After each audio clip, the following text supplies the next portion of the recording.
నమస్తే. Welcome to national roundup. జాతీయ వార్తాంశాల్ని జాతీయవాద దృక్పథంతో విశ్లేషించే చర్చా కార్యక్రమం నేషనల్ రౌండప్ సిద్ధంగా ఉంది. 182వ ఎపిసోడ్‌తో మీ ముందుకొచ్చాము. ఈ వారంలో జరిగిన జాతీయ వార్తాంశాలపై విశ్లేషించేందుకు మనతో ఉన్నారు సీనియర్ జర్నలిస్ట్ సురేష్ కొచ్చాట్లి గారు. వారితో మాట్లాడదాం. నమస్కారం సార్. నమస్కారం సాయి గారు. సార్, ఈ వారం మన నేషనల్ రౌండప్ లోకి వెళ్లే ముందు ప్రేక్షకులకు విజ్ఞప్తి, మీరు ఈ వీడియోని లైక్ చేయండి, 10 మందికి షేర్ చేయండి, కమెంట్స్ ద్వారా మీ అభిప్రాయాలు మాతో పంచుకోండి. అండ్ అంతేకాదు, నేషనల్ స్టెప్ ఇప్పటి వరకు సబ్స్క్రైబ్ చేసుకుని వాళ్ళు ఉంటే వెంటనే సబ్స్క్రైబ్ చేసుకోవాల్సిందిగా విజ్ఞప్తి చేస్తున్నాను. అదేవిధంగా జాతీయవాద జర్నలిజాన్ని మీకు అందించే ఒక ప్రయత్నం మేము చేస్తూ ఉన్నాము. సో ఈ ప్రయత్నం విజయవంతం అవ్వాలంటే మీ సపోర్ట్ మాకు అవసరము.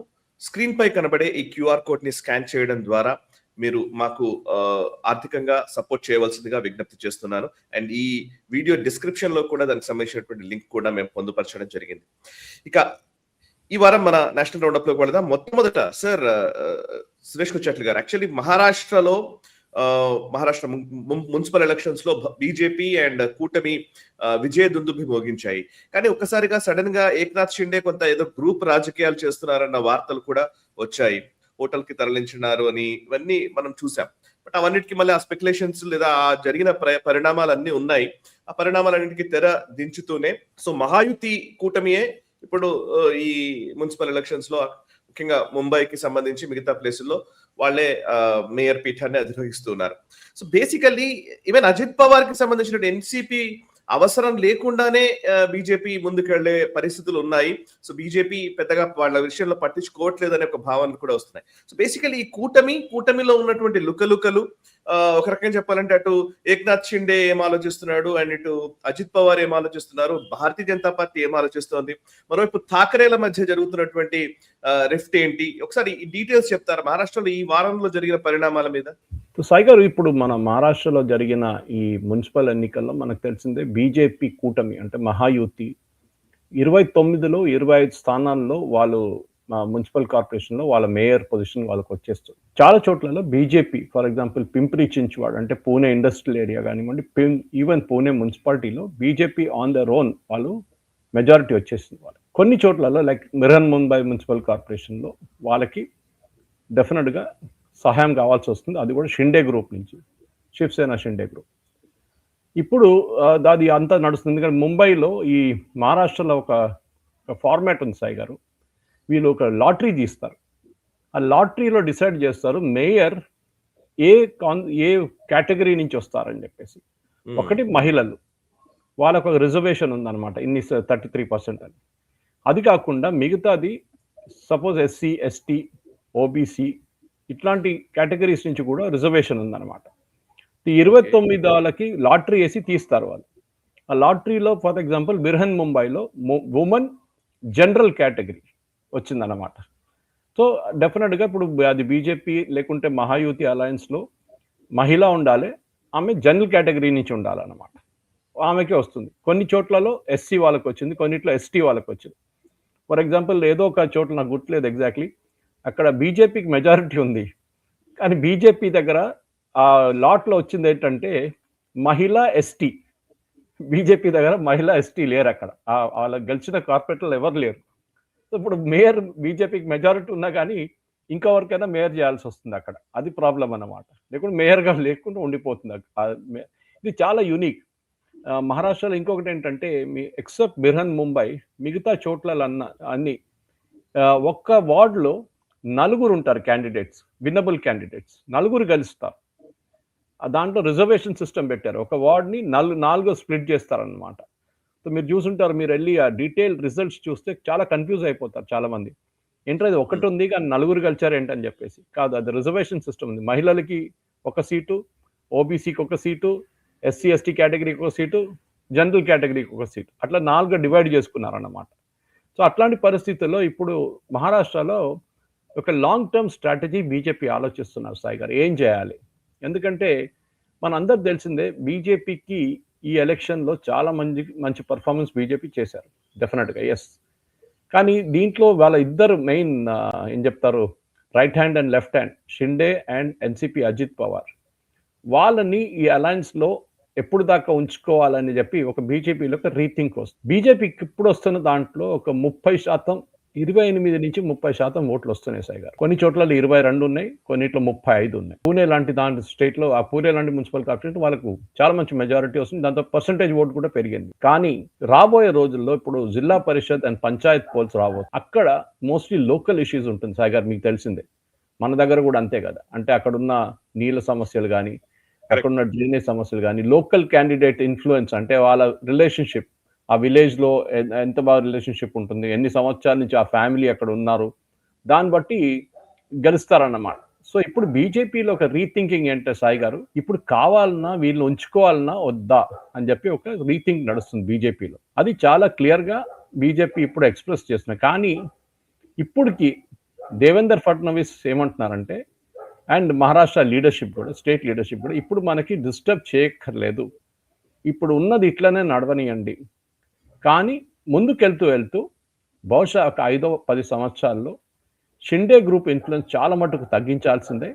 అదే టైంలో ఎన్సీపీ అజిత్ పవార్ గ్రూప్ని ఉంచుకోవాలన్నా లేదా, లేకుంటే వాళ్ళని పార్టీ నుంచి మొత్తం తీసేసేయాలన్నా అని చెప్పి ఒక స్ట్రాటజీ నడుస్తుంది సాయి గారు. దీంట్లో చాలా మటుకు కారణాలు ఉన్నాయి. ఒకటి, అజిత్ పవార్ అండ్ శరద్ పవార్ వీళ్ళిద్దరు మర్జ్ కాబోతున్నారు అని చెప్పి రూమర్ ఉంది, చాలా స్ట్రాంగ్గా ఉంది. ఎందుకంటే పవార్ గారు హెల్త్ బాగాలేదు, ఆయన వెళ్లే ముందు వాళ్ళ కూతుర్ని ఏదో ఒక మంచి పొజిషన్లో కూర్చోబెట్టి వెళ్దాం అనుకుంటున్నారు. ఆనర్ ఓన్ సుప్రియా సూలేకి అంత కేపబిలిటీ లేదు సాయి గారు, ఒక ఆర్గనైజేషన్ లీడ్ చేయడానికి. ఆ కెపాసిటీ సపరేట్ ఉంటుంది. Good orator, yes, good orator. కానీ ఆర్గనైజేషన్ నడపడం వేరు కదా. Orator cannot win you elections, అది మెయిన్ అనమాట. ఆర్గనైజేషన్ స్ట్రెంగ్త్ ఒకటి. ఇప్పుడు అమిత్ షా గారు చూడండి, is not a great orator but a great organisation man. అది చాలా ఇంపార్టెంట్ ఉంటుంది. సో మీరు ఆర్గనైజేషన్ ఎట్లా నడుపుతారు, మీరు ఎట్లా చేస్తారని చెప్పి దాని మీద బీజేపీలో ఒక రీథింక్ నడుస్తుంది. అది జరగాల్సిందే. ఎందుకంటే మహారాష్ట్ర లాంటి ఇంత పెద్ద స్టేట్లో, స్పెషలీ ఉద్ధవ్ ఠాక్రే ఈసారి ఎలక్షన్లో అంత పర్ఫార్మెన్స్ బాగాలేదని చెప్పలేము సాయి గారు. బాగా పర్ఫార్మ్ చేశారు actually on his own. Okay, Raj Thackeray pull down చేశారు ఆయన్ని, వాళ్ళ పార్టీని. కానీ ఉద్ధవ్ ఠాక్రే బాగానే పర్ఫామ్ చేశారు, స్పెషలీ ముంబై లాంటి ఏరియాస్లో. ఆయనకు స్ట్రెంగ్త్ అక్కడే కదా, వాళ్ళ స్ట్రెంగ్త్ అంతా శివసేనది ముంబై సిటీ ప్రాపర్. కానీ ఇంకా ముందుకెళ్తూ ఈయనని కూడా కొంచెం వీక్ చేస్తే ఎట్లా ఉంటుంది, వాళ్ళ వైపు నుంచి వాళ్ళని కూడా ఎన్డీఏలు తెచ్చుకుంటే ఎట్లా ఉంటుందని ఒక థింకింగ్ నడుస్తుంది. ఎందుకంటే ఉద్ధవ్ ఠాక్రేకి చాలా క్లియర్గా తెలిసిపోయింది, కాంగ్రెస్ ఒక లయబిలిటీ. కాంగ్రెస్ మహారాష్ట్రలో ఒక లయబిలిటీగా మారిపోయింది. జస్ట్ యాజ్ మిగతా స్టేట్లో, బీహార్లో తేజస్వి యాదవ్కి ఎట్లా రియలైజేషన్ వచ్చిందో, సమాజ్వాదీ పార్టీకి ఉత్తరప్రదేశ్లో రియలైజేషన్ వచ్చిందో, అట్లనే ఇప్పుడు ఉద్ధవ్ ఠాక్రే కూడా తెలిసిపోయింది, కాంగ్రెస్ని పెట్టుకొని మనం ఏం చేయలేము, వాళ్ళతో అసలు మనకు ఏం యూజ్ ఉండదు అని చాలా క్లియర్గా వాళ్ళకి తెలిసిపోయింది సాయి గారు. అట్లాంటి పరిస్థితుల్లో ఇప్పుడు ఒక రీథింకింగ్ ఏంటంటే, ఇక్కడ కూడా శరద్ పవార్ గ్రూప్, అజిత్ పవార్ గ్రూప్ వాళ్ళ పార్టీ నుంచి బయటకు వెళ్ళిపోతే కూడా బీజేపీకి మెజారిటీకి ప్రాబ్లం లేదు, ఈవెన్ మున్సిపల్ కార్పొరేషన్స్లో ఎక్కడ ఇష్యూ లేదు. ఆ ఒక థింకింగ్ ఎట్లా ఇంకెంత ముందుకు తీసుకెళ్తారని చెప్పి ఒక స్ట్రాటజీ మీటింగ్ నడుస్తుంది ఇప్పుడు బీజేపీలో. కానీ ఎన్సీపీ ఉంచుకుంటారు ఇప్పటికైతే, నో ప్రాబ్లం. ఎన్సీపీ కూడా ఎక్కడ వెళ్ళలేరు సార్, ఎవరు తీసుకుంటారు వాళ్ళని, ఎవరు తీసుకోరు అనమాట. సో ఈ ఒకసారి మర్జర్ జరిగితే బహుశా సుప్రియా సూలేని ఒక యూనియన్ మినిస్టర్గా చేసి బీజేపీ ఎన్సీపీ సపోర్ట్ కంప్లీట్గా తీసుకుంటారు వాళ్ళ వైపు నుంచి అనమాట. సో అది కాకుండా ఎన్సీపీలో ఉన్న ఎంపీస్ కూడా బీజేపీ వైపు వచ్చేస్తారు. దాంతో షిండే గ్రూప్ కానీ, చంద్రబాబు నాయుడు కానీ, జేడీయూ మీద అంత కొంచెం రిలయన్స్ తగ్గిపోతుంది, అంత టెన్షన్ ఉండదు బీజేపీకి అనమాట. రేపు ఏం గొడవ చేయరు వీళ్ళని చెప్పేసి. సో ముందుకెళ్తూ ఇంకా ఈ పూణే ఇష్యూ, పింప్రి చించ్వాడ్ పూణేలో జరిగిన దాన్ని కూడా చాలా క్లియర్గా అజిత్ పవార్ తెలిసిపోయింది. ఒకటి, వాళ్ళ ఇన్ఫ్లుయెన్స్ తగ్గుతుంది. రెండవది, అజిత్ పవార్ ఒక ఇరిగేషన్ స్కామ్లో ఇరుక్కున్నాడు, మీకు గుర్తుంటుంది. అది from his previous Congress Avatar నుంచి వచ్చిన స్కామ్, అది ఇరిగేషన్ స్కామ్. ఆ ఇరిగేషన్ స్కామ్ ఎంక్వైరీ ఇప్పుడు కోర్టులో ఉంది. అది ఛార్జ్ షీట్ ఫైల్ అయిందో అనుకుంటాను, ఫైల్ కాలేదు, ఇంకా ఫైల్ చేయలేదు, ఇంకా ఛార్జ్ షీట్ ఫైల్ చేయలేదు. కానీ కేసు ఇన్వెస్టిగేషన్ అయితే కంప్లీట్ అయిపోయింది. అది ఇంకా కొంచెం లూజ్ ఎండ్స్ ఉంది ఆ కేసులో, అది కూడా ఇన్వెస్టిగేషన్ నడుస్తుంది. అది వచ్చి కోర్టుకు వచ్చి రేపు ఈయనని గిల్టీగా చెప్తే ఆ టైంలో అజిత్ పవార్ గారి పొలిటికల్ కెరియర్ ఫినిష్ అయిపోతుంది కంప్లీట్గా. సో బీజేపీ క్యాల్కులేషన్ ఇదన్నమాట. చాలా మటుకు వీళ్ళు ఇట్లనే ఉంచుకొని అజిత్ పవార్ వాళ్ళని బయటికి పంపించేద్దాం అని చెప్పి చాలా క్లియర్గా నడుతుంది. ఎందుకంటే డివైడ్ ఆఫ్ పొలిటికల్ అడ్జస్ట్మెంట్ ఇదే. ఈ ఎన్సీపీకి శరద్ పవార్ గ్రూప్కి వాళ్ళ సెక్యులర్ పాలిటిక్స్ పనిచేయట్లేదు. ముందు అంబేద్కర్, షాహు, ఫూలే అని చెప్పి ఒక ఓట్ బ్యాంక్ తయారు చేసుకున్నారు. దాంట్లో ముస్లిమ్స్ అండ్ దళిత్ కూడా కలుపుకున్నారు వీళ్ళు. మరాఠాలు కూడా ట్రై చేశారు, కానీ అది ఇప్పుడు రావట్లేదు. బీజేపీ ఏం చేశారంటే ఆ ఓట్లన్నీ మరాఠా ఓట్లన్నీ ఒకవైపు తీసుకెళ్ళిపోయారు, దళిత్ ఓట్లు కూడా తీసుకెళ్ళిపోయారు. ఇప్పుడు ఎన్సీపీకి, శరద్ పవార్ గ్రూప్కి ఒక ఐడియాలజికల్ ట్యాగ్ లేదు. మీకు ఏదైనా ఒక ఐడియాలజికల్ ట్యాగ్ ఉండాలి కదా సార్. ఫర్ ఎగ్జాంపుల్ ఎంఐఎం చాలా క్లియర్గా చెప్తున్నారు, మాకు ముస్లిం vote bank, Dalit vote bank అంటారు వాళ్ళు. బీజేపీ అంటారు మేము సెక్యులర్, మేము OBC party. At the same time అందరికి తెలిసిందే బీజేపీకి ఫార్వర్డ్ క్యాస్ట్ నుంచి కూడా ఒక అఫిలియేషన్ ఉంది. అది ఒక ఐడియాలజికల్ ట్యాగ్ ఉండాలి సార్, అది లేదు వీళ్ళకి ఇప్పుడు. అదే పెద్ద ప్రాబ్లం అవుతుంది. ఎందుకంటే మీరు ఒక పొలిటికల్ పార్టీ నడిపిస్తున్నప్పుడు మీకు డెఫినెట్గా you should have a tag. లేకుంటే మీరు రేపు ఏం చేస్తారు, మీరు ఎక్కడికి వెళ్ళి ఎవరి దగ్గర ఎట్లా ఓట్లు అడుగుతారు. ఫర్ ఎగ్జాంపుల్ ఉత్తరప్రదేశ్లో మాయావతికి చాలా క్లియర్, ఆమెది జాతవ్ ఓట్ బ్యాంక్ ఉండే. ఇప్పుడు మొన్న ఆమె ఏమంటుంది, బ్రాహ్మిన్స్ని మనం నెగ్లెక్ట్ చేస్తున్నాం, బ్రాహ్మిన్స్ని కూడా ముందుకు తీసుకురావాలంటుంది. So she is also realize ఆమె ఓట్ బ్యాంక్ ఎక్స్పాండ్ చేయాలంటే బ్రాహ్మిన్స్ దగ్గర వెళ్ళాలి యూపీలో. అదే టైంలో మనకు తెలుసు మన అఖిలేష్ యాదవ్ వాళ్ళ party Muslim Yadav vote bank, వాళ్ళు చాలా క్లియర్ అన్నమాట దాంట్లో. ఇప్పుడు ఎన్సీపీ పరిస్థితి ఎట్లయిపోయిందంటే వాళ్ళు ఇక్కడ లేని అక్కడ లేని పరిస్థితి అయిపోయింది సాయి గారు వాళ్ళకి. They will be finished next assembly election వచ్చేదాకా. అజిత్ పవార్ బీజేపీతో మర్జ్ అయితే బాగుంటుంది, లేకుంటే జూనియర్ పార్ట్నర్గా ఉండిపోతారు సాయి గారు. ఎస్. సో ఒకసారి మహారాష్ట్ర నుంచి మనం తమిళనాడుకు వద్దాం సార్. తమిళనాడులో ప్రధాని నరేంద్ర మోదీ పర్యటన నిన్న జరిగింది. తమిళనాడు అండ్ తిరువనంతపురం మన కేరళ రెండు రాష్ట్రాల్లోనూ పర్యటించారు. తిరువనంతపురంలో సభ నిర్వహించారు. అండ్ తమిళనాడులో కూడా ఒక రకంగా చెప్పాలంటే తమిళనాడులో ఈక్వేషన్స్, ముందు మనం తమిళనాడు గురించి మాట్లాడితే టిటివి దినకరన్ ఇప్పుడు ఎన్డీఏలోకి వచ్చేసారు. శశికళతో అప్పుడు కొంచెం ఆ టైం అంతా కూడా జయలలిత మరణానంతరం జరిగినటువంటి కాన్సిక్వెన్సెస్ అవన్నీ మనం చూసాము. ఈపీఎస్, ఓపీఎస్, టిటివి దినకరన్ ఇవన్నీ నడిచినాయి కాబట్టి టిటివి దినకరన్ బీజేపీ ఎన్డీఏలోకి రావడము అండ్ సభ కూడా చాలా అద్భుతంగా నిర్వహించారు. సో ఎన్డీఏ కూటమి ఆల్రెడీ ఒక ఎలక్షన్ క్యాంపెయిన్ మొదలు పెట్టినట్టుగానే స్పష్టంగా కనబడుతోంది. ఇది ఒక వైపు ఉంటే తమిళనాడు హైకోర్టు నుంచి డిఎంకేకి పదే మొట్టికాయలు పడుతున్నట్టుగా కనబడుతోంది. మొన్న తిరుపురాన్కుండ్రం ఒకటి అండ్ ఇప్పుడు సనాతన ధర్మాన్ని గురించి ఉదయనిధి స్టాలిన్ మాట్లాడిన మాటలకి అది ఖచ్చితంగా తప్పు అని చెప్పి ఈవెన్ హైకోర్టు చెప్పడము అండ్ వాళ్ళు వేసినటువంటి కేసు అమిత్ మాలవ్య పై వేసిన కేసుని కొట్టి స్టే చేయడము ఇవన్నీ చూసాం. సో ఒకసారి తమిళనాడు హైకోర్టు గురించి ముందు మాట్లాడదామా, లేకపోతే మోదీ పర్యటన గురించి మాట్లాడదామా? Your wish sir. ఫస్ట్ తమిళనాడులో జరుగుతున్న పరిణామాలు ఈ వారం చాలా సీరియస్ గా ఉన్నాయి. మోదీ గారు ర్యాలీ నుంచి స్టార్ట్ చేద్దాం, ఎందుకంటే అది నిన్న జరిగింది యాక్చువల్లీ. హైకోర్టు జడ్జ్మెంట్ ఏమో 2-3 రోజుల ముందు వచ్చింది, కానీ దాని ఇంపాక్ట్ కూడా ఉంది సాయి గారు. దాని పొలిటికల్ ఇంపాక్ట్ ఉండదు, కానీ ఒక మారల్ ఇంపాక్ట్ అయితే డెఫినెట్ వచ్చింది హైకోర్టు జడ్జ్మెంట్. కానీ మోదీ గారు నిన్న పర్యటించినప్పుడు తిరువనంతపురంలో మనకి తెలిసిందే, అక్కడ బీజేపీ మున్సిపల్ కార్పొరేషన్లో 35-40 సంవత్సరాల తర్వాత సిపిఎం పట్టుండే అక్కడ వాళ్ళని డీథ్రోన్ చేసి బీజేపీ అక్కడ వాళ్ళ కార్పొరేషన్లో వాళ్ళకి ఇప్పుడు మెజారిటీ ఉంది. వాళ్ళు మేయర్ ఎన్నుకున్నారు, వివి రాజేష్ ఇప్పుడు మేయర్గా ఉన్నారు అనమాట. సో మోదీ గారు అక్కడ వెళ్ళి ఏమన్నారంటే, నేను తిరువనంతపురం ఫేసే మార్చేస్తాను మొత్తం, మీరు చూడండి మేము ఏం చేయగలము, ఒక డబుల్ ఇంజిన్ సర్కార్ ఉంటే మీకు ఎట్లాంటి బెనిఫిట్స్ వస్తుంది చూడండి అని చెప్తున్నారు. సో చాలా క్లియర్గా అదే మెసేజ్ ఆయన చెన్నై కూడా తీసుకొచ్చారు, అంటే తమిళనాడుకు తీసుకొచ్చారు. డబుల్ ఇంజిన్ సర్కార్ ఎక్కడెక్కడ ఉంటుందో దాని బెనిఫిట్స్ చూడండి. ట్రిపుల్ ఇంజిన్ సర్కార్ ఉన్న మహారాష్ట్రలో మేము ఎట్లాంటి మార్పులు తీసుకొచ్చాం చూడండి. బుల్లెట్ ట్రైన్ తీసుకొస్తున్నాం, ముంబై మెట్రోని స్పీడప్ చేసాం, కోస్టల్ రోడ్ కట్టాం, అటల్ సేతు ఫినిష్ చేసాం. మేముంటే మీకు డబ్బులు డైరెక్ట్ సెంట్రల్ గవర్నమెంట్ దగ్గర నుంచి స్టేట్ గవర్నమెంట్కి వస్తుంది. స్టేట్ గవర్నమెంట్ నుంచి మీరు రేపు మున్సిపల్ కార్పొరేషన్ కూడా మమ్మల్ని ఎన్నుకుంటే మున్సిపల్ కార్పొరేషన్ కూడా ఆ డబ్బులు కరెక్ట్గా ఎక్కడ వెళ్లకుండా వస్తుంది. లేకుంటే స్టేట్ గవర్నమెంట్ తమిళనాడులో డిఎంకే లాంటి గవర్నమెంట్ ఉంటే వాళ్ళు ఇంకేమైనా దానికైనా వాడుకుంటారు ఆ డబ్బులు. అది మోదీ గారి స్ట్రాటజీ అన్నమాట. సో తిరువనంతపురంని ఒక ఎగ్జాంపుల్గా ఉంచుకొని తిరువనంతపురం మున్సిపల్ కార్పొరేషన్ డెవలప్ చేయడం ఇప్పుడు కావాలనుకుంటే మోదీ గారు ఏమైనా చేయొచ్చు. విపరీతంగా డబ్బులు పెట్టచ్చు తిరువనంతపురం మున్సిపల్ కార్పొరేషన్ మీద. అది వేస్ట్ మేనేజ్మెంట్ ఉండొచ్చు, అది రోడ్ల సంగతి ఉండొచ్చు, అక్కడ ఉన్న నేషనల్ హైవే సిటీ లోపల నుంచి వెళ్తుంది దాని సంగతి ఉండొచ్చు, కోస్టల్ రోడ్లో కొంచెం ఎరోషన్ నడుస్తుంది, అది దాన్ని అరికట్టడానికి ఉన్న మూవ్స్ తీసుకుని చాలా ఉండే సాయి గారు. ఈవెన్ అక్కడ ఉన్న ఐటీ పార్క్స్ని డెవలప్ చేయడం అంతా మోదీ గారు ఏంలో ఉందన్నమాట. సో తమిళనాడుకు వచ్చినప్పుడు మోదీ గారు ఏమంటారు, మీరు you follow the same thing, మీరు ఒక డబుల్ ఇంజిన్ సర్కార్ని తీసుకురండి. అప్పుడే మనం చూసాం అదే టైంలో ఎన్డీఏలో ఏఐఎంఎంకి జనరల్ సెక్రటరీ దినకరన్ ఎన్డీఏలో రీజాయిన్ అయ్యారు. Actually he was already there in NDA.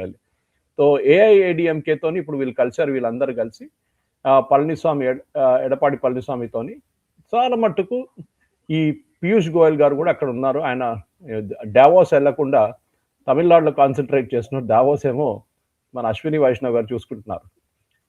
Modi గారు ఏమన్నారంటే ఈ కరప్షన్ అండ్ క్రైమ్ డిఎంకేది ఒక పాలసీ అండ్ వాళ్ళ ప్రామిస్ వాళ్ళు డెలివర్ చేయలేదు. Of course that is a matter of debate అన్నమాట. అండ్ తమిళనాడుని ఇట్లాంటి గవర్నమెంట్ నుంచి లిబరేట్ చేయాల్సిందని చెప్పారు. చాలా బాగా క్రౌడ్ బాగానే వచ్చింది, కానీ దాన్ని ఓట్లు ఎట్లా కన్వర్ట్ చేస్తారో తెలియదు. కానీ దాని ఇంపాక్ట్ తెలిసింది సాయి గారు. ఎట్లా తెలిసిందంటే స్టాలిన్ రియాక్ట్ అయ్యారు. యూజువలీ ప్రధానమంత్రి వస్తారు, స్పీచ్ ఇస్తారు, వెళ్ళిపోతారు. కానీ స్టాలిన్ రియాక్ట్ అయ్యారు. బీజేపీ ఏం చేయలేరు, బీజేపీ కావాలని చెప్పి పాలిటిక్స్ ఆడుతున్నారు, అది ఇదని చెప్పి చాలా మటుకు ఆయన కొన్ని డైలాగులు కొట్టారు. అది కాదు, that is the most important thing is not that. ఎందుకు మోదీని భయపడుతున్నారు? ఎందుకంటే అక్కడ యాంటీ హిందీ క్యాంపెయిన్ కానివ్వండి, మిగతా క్యాంపెయిన్స్ బీజేపీ వ్యతిరేకంగా నడుస్తుందంతా ఎప్పటి నుంచో చెప్పుకుంటూ వస్తున్నారు, దానికి డౌట్ లేదు దాంట్లో. కానీ ఇప్పుడున్న ఇంపాక్ట్ మనం చూస్తున్నాం, చాలా మటుకు మన వైపు నుంచి ఉన్న ఇంపాక్ట్ ఉండొచ్చు. అది స్టాలిన్ తమిళనాడులో చేస్తున్న పాలసీస్ గురించి, పొంగల్ గిఫ్ట్ గురించి మాట్లాడవచ్చు మనం. స్టాలిన్కి ఏదో ఒక భయం ఉంది. ఆ భయం బీజేపీ ఉండకపోవచ్చు, ఇట్ మస్ట్ బి విజయ్. ఎందుకంటే విజయ్ 8 నుంచి 12% ఓట్లు తీసుకెళ్ళిపోతే అది మొత్తం ద్రవిడియన్ ఓట్స్ ఉంటుంది సాయి గారు. అండ్ చాలా మటుకు క్రిస్టియన్ ఓట్స్ ఉంటుంది, ఎందుకంటే he's a Christian, Joseph Vijay. So Christian votes and Dravidian votes వెళ్ళిపోతే ఒక 6 నుంచి 8 నుంచి 12% దాకా పోతే then DMK is in danger. ఎందుకంటే ఇటువైపు ఏఐడిఎంకే అదే ద్రవిడియన్ ఓట్స్ తీసుకెళ్తారు, బీజేపీ ఏమో కొంచెం ఫార్వర్డ్ క్యాస్ట్ వాళ్ళ వైపు నుంచి తీసుకెళ్తున్న ఓట్లు ఉంటుంది. ఇది అన్నీ కాకుండా మనం చూస్తే చాలా మటుకు డెవలప్మెంట్ స్కీమ్స్లో మోదీ గవర్నమెంట్ ఏమంటున్నారంటే మా వైపు నుంచి డెవలప్మెంట్ స్కీమ్స్ కూడా మొత్తం స్టాలిన్ కొట్టేసి తీసుకెళ్ళిపోతున్నారు. అది మేము చూపిస్తాం, మేము ఏం స్కీములు చేస్తున్నాము దాన్ని బట్టి. ఇక్కడ కూడా నేను ఎప్పుడు చెప్తుంటాను, 108 అంబులెన్స్ నడిపిస్తుంది, దాంట్లో చాలా మటుకు డబ్బులు బీజేపీ వాళ్ళు కూడా చెప్పాను మొన్న, డబ్బులు దాంట్లో పెట్టేది సెంట్రల్ గవర్నమెంట్, కానీ సెంట్రల్ గవర్నమెంట్ ఫోటో లేదు, దాంట్లో ఉన్న రేవంత్ రెడ్డి గారి ఫోటో ఉంది. సో ఇది మనం మర్చిపోకూడదు. రేవంత్ రెడ్డి గారి ఫోటో పెట్టి 108 అంబులెన్స్ నడిపిస్తున్నారు, కానీ యాక్చువల్ ఫండర్ ఇది యూనియన్ గవర్నమెంట్. అది రేషన్లో కూడా, రేషన్ కార్డులో కూడా ఉంది. సో ఇప్పుడు బీజేపీ ఏం కాన్సన్ట్రేట్ చేస్తుందంటే డెవలప్మెంట్ చూడండి, మేము ముంబైలో తీసుకొచ్చిన డెవలప్మెంట్ చూడండి, మేము ఢిల్లీలో డెవలప్మెంట్ తీసుకొస్తున్నాం, ఎందుకంటే మా గవర్నమెంట్ ఇప్పుడే వచ్చింది. ఢిల్లీలో చాలా సంవత్సరాల చిన్న ప్రాబ్లం ఉంది, యమునా ఉంటుంది, ఫ్లడ్డింగ్ ఉంటుంది, నీళ్ళ సమస్య ఉంది. అక్కడ ఇన్ఫాక్ట్ గ్రోత్, అన్ప్లాన్డ్ గ్రోత్, ఈ స్లమ్ ఏరియాస్లో చాలా అన్ప్లాన్డ్ గ్రోత్, ఇదన్నీ మేము ఒక ప్లాన్డ్ వేలో చేస్తున్నాం. సో మనం ఏం చూస్తున్నారంటే సాయి గారు, ఒక మార్పు ఎక్కడ వస్తుందంటే ఒక అర్బన్ కాన్సన్ట్రేషన్ బీజేపీ చేస్తున్నట్టు నాకు అనిపిస్తుంది. ఎందుకంటే బీజేపీని ఆల్వేస్ ఒక అర్బన్ పార్టీ అంటారు. ఎందుకంటే ఒక సిటీస్లో మనం ఏం చూస్తున్నాం సాయి గారు, ఇప్పుడు హైదరాబాద్ తీసుకోండి, హైదరాబాద్ సికింద్రాబాద్ తీసుకోండి, మల్కాజిగిరి తీసుకోండి.